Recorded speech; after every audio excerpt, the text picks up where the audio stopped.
Hello 90s kids. మీలో ఎంతమంది చిన్నప్పుడు డబ్ల్యూడబ్ల్యూఈ రెస్లింగ్ ని చూశారు? అండ్ మీలో ఎంతమంది ఆ రెస్లింగ్ ని మీ ఫ్రెండ్స్ తో రియల్ గా ఇప్పుడు నేను చెప్పబోయే టాపిక్ 90s కిడ్స్ కి ఎంతగానో నచ్చిన డబ్ల్యూడబ్ల్యూఈ రెస్లింగ్ అనేది రియల్ ఆర్ ఫేక్.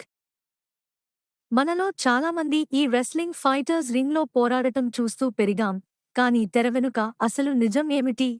నిజం ఏమిటంటే డబ్ల్యూడబ్ల్యూఈ రెస్లింగ్ అనేది నిజమైన మరియు స్క్రిప్ట్ చేయబడిన అంశాల కలయిక. రెస్లర్స్ చేసే విన్యాసాలు చాలా నిజమైనవి. అయితే మ్యాచ్లు, కథాంశాల ఫలితాలను క్రియేటివ్ టీం ముందుగానే నిర్ణయిస్తుంది. ఇదంతా ఎంటర్టైన్మెంట్ మరియు స్టోరీ టెల్లింగ్ మాత్రమే.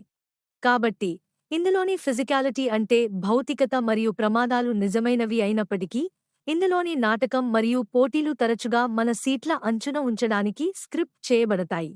కానీ ఇది చూడటానికి తక్కువ ఎక్సైట్మెంట్ లేదా ఎంజాయబుల్గా ఉంటుందా? ఖచ్చితంగా కాదు. రెస్లర్స్ల ప్యాషన్ మరియు డెడికేషన్ ప్రతి మ్యాచ్లోనూ మనల్ని ఆకర్షిస్తూనే ఉంది. కాబట్టి ఫైనల్గా ఏది రియల్ అండ్ ఏది ఫేక్ అనేది పక్కన పెడితే, డబ్ల్యూడబ్ల్యూఈ రెస్లింగ్ అనేది my all time favourite show. అందులో John Cena and Rey Mysterio are my favourite wrestlers. మరి మీ ఫేవరెట్ రెస్లర్ అండ్ వాళ్ళ సిగ్నేచర్ మూవ్ ఏంటో కింద కామెంట్స్లో మెన్షన్ చేయండి.